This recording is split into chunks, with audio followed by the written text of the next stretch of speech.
स्वागत है सभी लोगों का ई बुक ऑनलाइन एजुकेशन में। आज यानी कि 1 जुलाई को हम लोग चर्चा करेंगे संकल्प पर्व, राष्ट्रीय सांख्यिकी दिवस, खोलोंगछू पनबिजली परियोजना। साथ में और भी महत्वपूर्ण टॉपिक हैं जिनको यहाँ पे हम लोग डिस्कस करेंगे। सबसे पहले जो पिछले वीडियो के प्रश्न थे वो यहाँ पे आप उनके आंसर देख लीजिए। अगर आपको प्रश्न चाहिए वो तो आप लास्ट वीडियो देखिए करंट अफेयर का, वहाँ पे आपको वीडियो के अंत में 5 प्रश्न आपको मिल जाएंगे। तो पहला सेगमेंट आपका आता है संकल्प पर्व। संकल्प पर्व क्या है देखते हैं इसके बारे में। हाल ही में क्या किया गया, प्रधानमंत्री नरेंद्र मोदी के आह्वान पर शुरू की गई एक योजना जिसके अंतर्गत अपने कार्यालय या उसके आसपास या जहां भी संभव हो कम से कम 5 पेड़ लगाए जाएं। अब देखिए है क्या, जैसे मान लीजिए कोई भी कर्मचारी है या वो प्राइवेट सेक्टर का हो, सेंट्रल गवर्नमेंट का हो या फिर स्टेट गवर्नमेंट का हो, अगर वो काम कर रहा है किसी ऑफिस में तो उसका ऑफिस उसके अपने जो कार्यालय है उसके परिसर में या फिर परिसर के आसपास कहीं भी जगह हो। अगर मान लीजिए यहाँ पर भी जगह नहीं है, और जैसे मान लीजिए कोई अगर ऑफिस दिल्ली के बीचों बीच में है तो दिल्ली के बीचों बीच भाई इतना वहाँ पे कंजेस्टेड एरिया है, वहाँ पे जगह तो होगी नहीं पेड़ लगाने के लिए। तो आसपास देखेगा इलाका, आसपास भी इलाके में कोई जगह नहीं है तो बाहर अपना आएगा और आराम से जगह पूरी की पूरी मिलेगी, वहाँ पर 5 पेड़ वो लगा देगा। जिससे होगा कि हमारा जो पर्यावरण है उससे संतुलित बना रहेगा, जो हमारा कार्बन इमिशन है उसको भी बढ़ावा दिया जाएगा। ठीक है, इसकी हम शुरुआत की बात करें तो संस्कृति मंत्रालय द्वारा 28 जून 2020 से 12 जुलाई 2020 तक इसको मनाया जा रहा है। लगभग 14 दिन तक ये पर्व चलाया जाएगा और इसमें आप भी जो है सहभागिता कर सकते हो।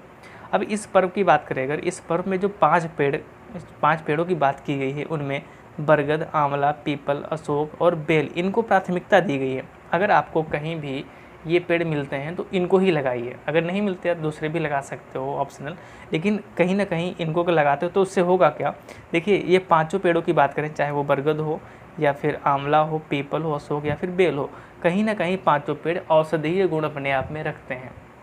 अगर आप अब इनकी संख्या बढ़ती है तो इससे होगा क्या, जो हमारा आयुर्वेद है या जो हमारा हर्बल है, हर्बल विरासत को बढ़ावा मिल सकेगा। ठीक है, तो मेन इसका उद्देश्य एक तो हमारा जो पर्यावरण है वो संतुलित होगा, साथ में जो हमारी हर्बल विरासत है, जो हमारा आयुर्वेद है, उसको भी बढ़ावा मिल सकेगा।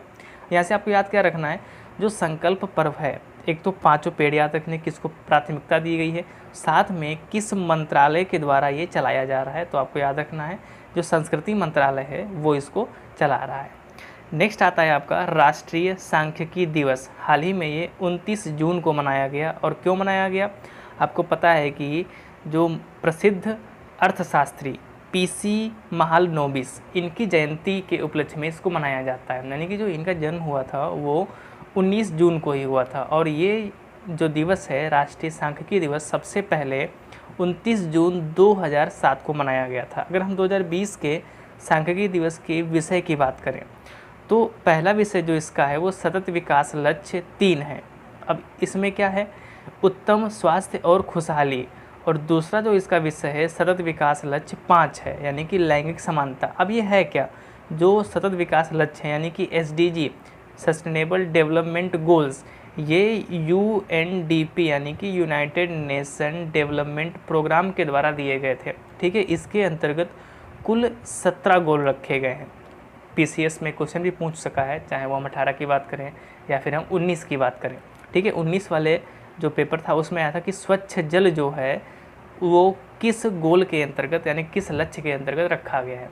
ठीक है, अब हुआ क्या, ये गोल हैं क्या, इसके अंतर्गत यानी कि जो UNDP संस्था है आपकी, उसने 17 गोल रखे गए हैं और जिनको प्रत्येक देश को 2030 तक पाने हैं। चाहे वो आपका भूखमरी से लड़ने के लिए हो, चाहे वो साफ़ पानी पीने के लिए हो, चाहे लैंगिक समानता हो, कुछ भी हो, हर लक्ष्य में कुछ ना कुछ आपको रखा गया। लेकिन कोरोना महामारी के चलते हुए ये जो टाइमिंग है ये ऑब्वियसली बढ़ा दी जाएगी। ठीक है, लेकिन यहाँ पे याद क्या रखना है आपको कि जो सांख्यिकी दिवस है उसके अंतर्गत कौन से SDG लिए गए हैं, SDG नंबर 3 और SDG नंबर 5 यहाँ पे मुख्य विषय के रूप में लिए गए हैं।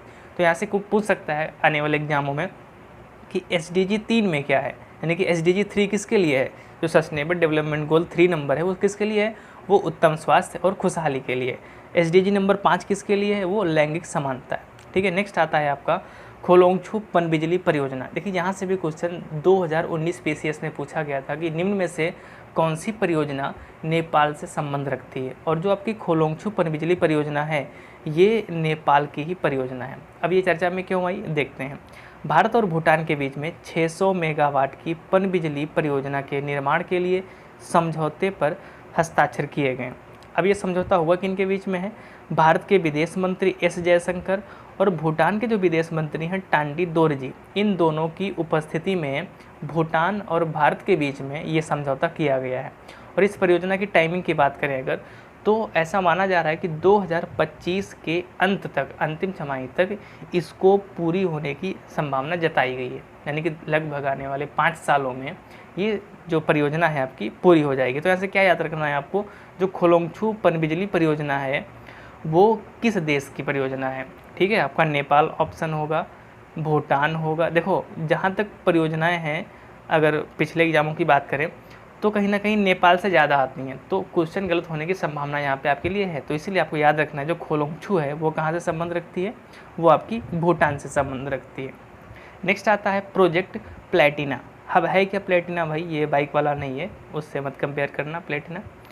हाल ही में क्या हुआ है कि महाराष्ट्र के जो मुख्यमंत्री हैं उद्धव ठाकरे जी, शिवसेना की सरकार है वर्तमान में, तो उन्होंने क्या किया है, कोविड-19 के मरीजों के लिए दुनिया का सबसे बड़ा plasma therapy testing project Platina launch किया है। अब यहाँ से सीधा क्वेश्चन पूछेगा कि प्रोजेक्ट प्लेटिना किससे संबंध रखता है, तो आपको बताना है, क्या बताना है, ये प्लाज्मा थेरेपी टेस्टिंग प्रोजेक्ट है।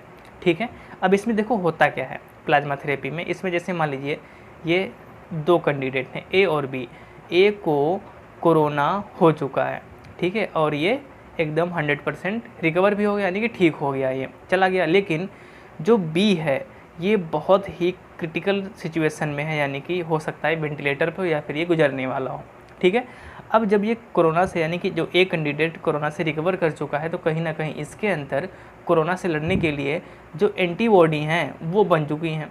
अब जैसे ही क्या होगा, इसका खून लिया जाएगा, यानी कि ए का खून लिया गया और उस खून से प्लाज्मा निकाला गया, क्योंकि प्लाज्मा में ही एंटीबॉडी उसमें बनती हैं। अब वो जो प्लाज्मा है वो क्या होगा, बी को चढ़ा दिया जाएगा। अब जैसे बी को जाएगा, यानी कि जो मान लो प्लाज्मा अंदर गया तो क्या गया, यानी कि जो कोरोना की एंटीबॉडी हैं वो अंदर पहुंच गई, यानी कि एक तरीके से वैक्सीन पहुंच गई इसके अंदर। वैसे जो वैक्सीन होती है वो अगर कोई भी वायरस किसी पे अटैक करता है उसके बाद में उसको वैक्सीन दी जाती है तो काम नहीं करेगी, वो जो बचा हुआ है उसी पे वैक्सीन काम करती है। लेकिन जो प्लाज्मा है जो बहुत गंभीर अवस्था में भी है उस पर ही काम करेगा। तो क्या हुआ, जो एंटीबॉडी है कोरोना की वो बी के अंदर पहुंच गई। अब इससे क्या होगा, ये धीरे धीरे रिकवर होना स्टार्ट हो जाएगा।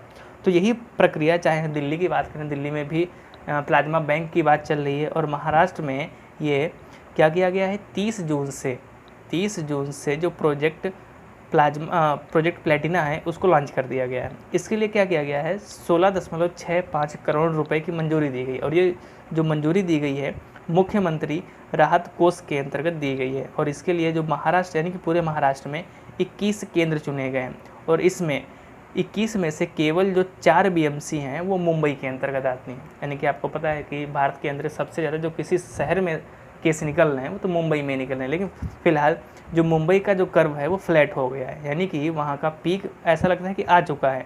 दिल्ली की बात करें, दिल्ली में भी जो कर्व है वो एक्टिव केसों का फ्लैट हो चुका है, तो ये भी एक अच्छी बात है आने वाले समय के लिए। नेक्स्ट आता है भारत का पहला लाइकेन पार्क। अब ये लाइकेन पार्क है क्या, तो सबसे पहले हम समझते हैं कि लाइकेन होते क्या हैं। लाइकेन अगर ऐसा माना जाता है कि जो पृथ्वी पर उपस्थित सबसे पुरानी जीवित चीज़ों में से एक लाइकेन है। चाहे वो हम एक कोशिकीय जीव अमीबा की बात करें, शायद कहीं ना कहीं अमीबा और लाइकेन साथ साथ ही पृथ्वी पर आए थे।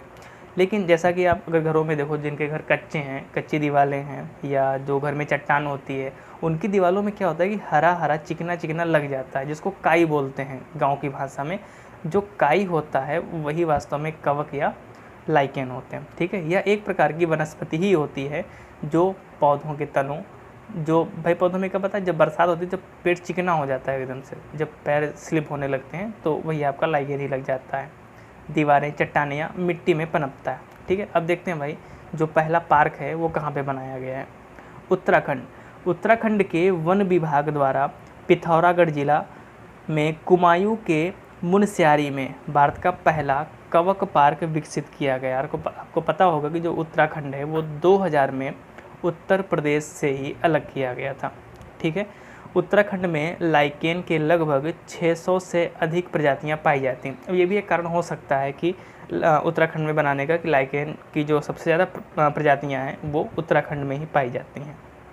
ठीक है, आज के हम वन लाइनर की बात करें अगर, तो जो मिकेल मार्टिन है वो आयरलैंड के प्रधानमंत्री बने। कन्नड़ लेखिका गीता नागभूषण, हाल ही में इनका निधन हो गया। यहाँ से क्वेश्चन पूछ सकते हैं कि हाल ही में चर्चित गीता नागभूषण किस क्षेत्र से संबंध रखती थी? तो आपको बताना है वो एक कन्नड़ लेखिका थी।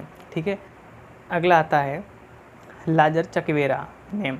इन्होंने क्या किया है कि हाल ही में, ये मलावी का नहीं है, मलावी है। ठीक है, इसको आप सही कर लेना। हाल ही में मलावी के राष्ट्रपति का चुनाव जीता है। ठीक है, आज के प्रश्नों की बात करें अगर, तो पहला प्रश्न आपका है, हाल ही में उत्तर प्रदेश के किस हवाई अड्डे को अंतर्राष्ट्रीय हवाई अड्डा घोषित किया गया है? नेक्स्ट आपका है, महापरवाना क्या है? 3 नंबर पे आता है आपका, युवा पे किस बैंक के द्वारा जारी किया गया?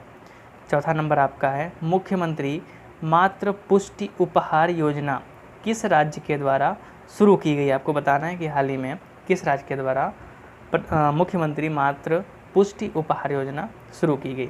पांचवा आपका है, फीफा महिला विश्व कप 2023 की मेज़बानी किन देशों के द्वारा की जाएगी? इन सभी के आंसर आपको कमेंट बॉक्स में बताने हैं। अगर आपको नहीं पता है तो इनके सभी के आंसर आपको अगले वीडियो के शुरुआत में मिल जाएंगे। तो वीडियो कैसा लगा कमेंट सेक्शन में ज़रूर बताएं।